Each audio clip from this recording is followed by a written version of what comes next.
राधे राधे। कैसे हैं आप सभी? आशा करती हूँ आप लोग कुशल मंगल होंगे। स्वागत है आपका मेरे चैनल राधे कृष्ण डिवोटी में। आज का दिन मेरे लिए बहुत ही खास है क्योंकि आज हमारी राधा रानी हमारी किशोरी जी का छठी का उत्सव है। सुबह की जब सबसे पहले किरण होगी ना, मैंने सारी चीजों को एक जगह रख लिया, सभी पूजा का सामग्री को एक जगह रख दिया, पूरे घर को ना सुगंधित कर दिया, गंगा जल से छिड़काव कर दिया और सारा सामान एक जगह रखिया। फिर मैं बैठ गई और एक दूध का पात्र निकाली, उसमें भर के दूध रख लिया और अपने छोटे गोविंद को सबसे पहले दूध में डुबकी लगाई। छठी का उत्सव है तो दूध में तो डुबकी लगाना बनता है। फिर अपने माधव को 3 बार डुबकियां लगाई। छठी में ना दूध में डुबकी लगाना बहुत जरूरी होता है। जैसे हमने कृष्ण का छठी बनाया था ना, वैसे अपनी राधा रानी का। और मेरे पास तो दो लाला है तो दोनों को मैंने कराया। फिर मैंने एक पात्र लिया और उसमें कमल के फूलों से सजा दिया और सजाने के बाद दोनों को बैठा के उनको साफ पानी से, यमुना जल से, गंगा जल से स्नान करा दिया। उसके बाद बारी आती है इनके श्रृंगार की। मैंने इत्र से मसाज कर दी। उसके बाद इनको अच्छे पोशाक पहनाए। आज मेरे गोविंद को ना पिंक कलर का पहनना था, देखो कितने प्यारे लग रहे हैं। फिर मेरी बेटी उधर से कह रही है तुमने गोविंद को सजा दिया तो मैं माधव को सजाऊंगी। तो वो बैठी अपने माधव को राधा रानी बनाने के लिए। देखिए पर्पल कलर का पोशाक पहनी आज राधा रानी, इनको यही पसंद था। मेरी बेटी ने बहुत प्यार से सजाया। फिर उनको मोरपंख वाली कलंगी भी लगा दी। राधा रानी बहुत प्यारी लग रही थी। मन ही नहीं, मैं झट से उठ के आई और उनको गोद में उठा लिया।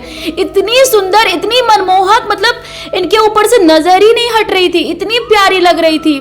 दोनों माधव और गोविंद मेरे बहुत प्यारे लग रहे थे। राधा कृष्ण, वृंदावन धाम, बरसाना धाम। आपने छठी कैसे मनाई ना फ्रेंड्स, मुझे जरूर बताइएगा। इस तरह से श्रृंगार किया है क्या आपने? फिर बारी आती है श्रृंगार करने की फूलों से।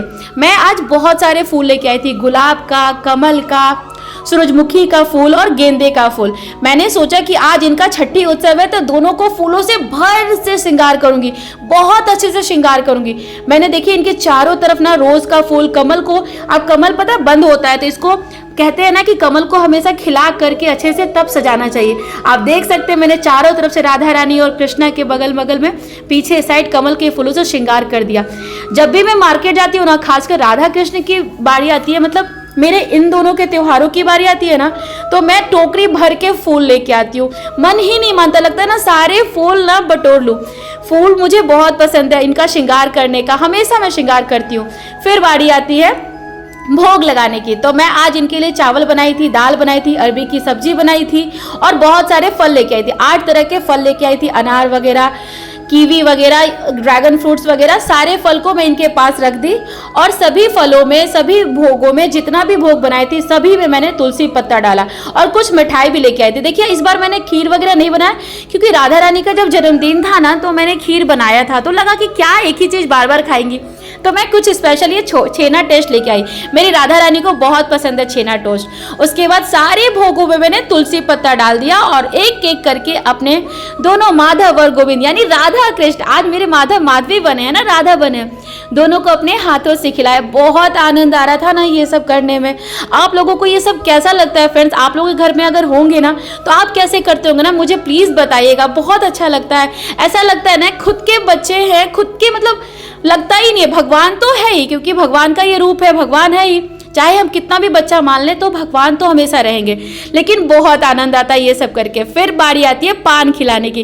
राधा रानी को हमारे पान बहुत पसंद है तो मैं 2 मीठे पान ग्लूकन डलवा के खिलाई इनको। फिर मैंने सोचा मेरी राधा रानी इतनी सुंदर लग रही है और छठी का उत्सव है तो काजल पारना भी जरूरी होता है। मैंने उसी समय काजल पारा, काजल पार के ठंडा किया। उसके बाद अपने हाथों से उनको दोनों आंखों में राधा रानी के और कृष्णा के लगाया। उसके बाद दोनों के पैरों में लगाया, पैरों के तलवों में लगाया ताकि मेरे दोनों राधा कृष्ण को नजर न लगे। फिर मैंने अपने आंखों में लगाया और मैंने दे दिया कि पूरे परिवार को लग जाए। फिर मैंने 7 बार 101 रुपए लेकर के इनकी नजर उतारी। उसके बाद बारी आती है आरती करने की। मैंने अपने पंच जो 5 दियों का आरती वाला होता है ना, उसको निकाला कि मैं आज राधा कृष्ण की इस तरह से आरती करूंगी। फिर मैंने आरती करी।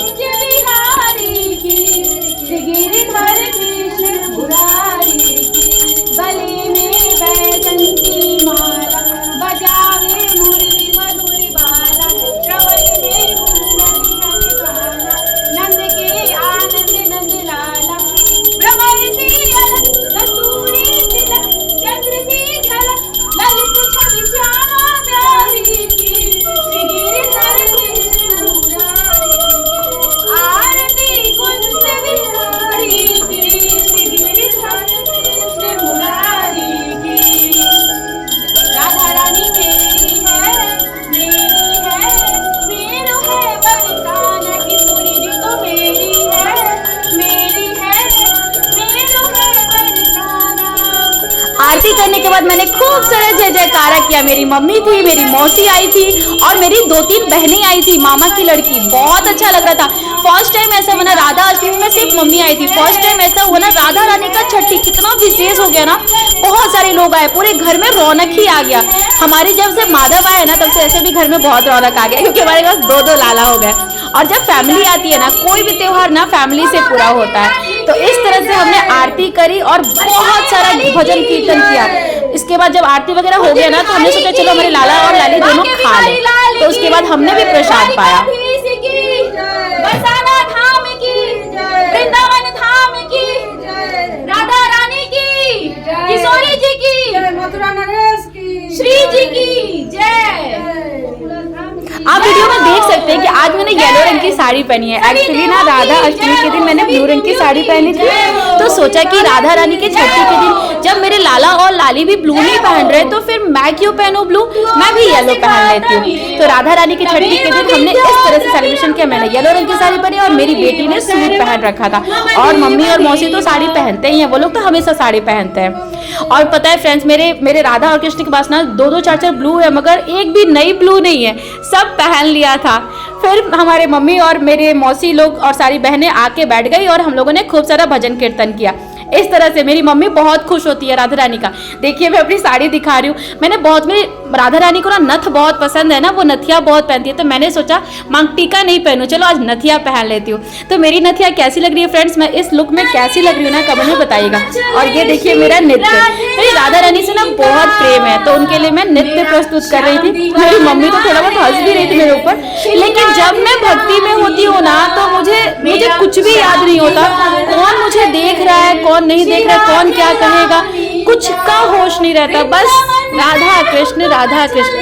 तो मैं बहुत सारे नृत्य पे डांस किया, बहुत सारे गानों पे डांस की। मेरी मौसी और मेरी मम्मी देखिए जो मौसी है ना, वो जो ब्राउन कलर की साड़ी है ना, मेरी मौसी है जो चश्मा लगाई है, और उधर मेरी मम्मी है, हमेशा आती रहती है, आप तो वीडियो में देखते ही होंगे।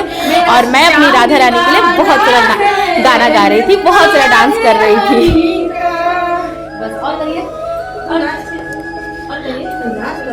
पता है मेरी मम्मी मौसी को बार बार कह रही थी कि आप तुम भी नाचो ना, तू नाचा ना, लेकिन मौसी को बहुत शर्म आ रहा था, क्योंकि इस ऐसे उत्सव में ना मौसी पहली बार आई थी, कभी नहीं आई। और मेरी मौसी मेरे घर पे पहली बार ही आई है, कभी आई नहीं है।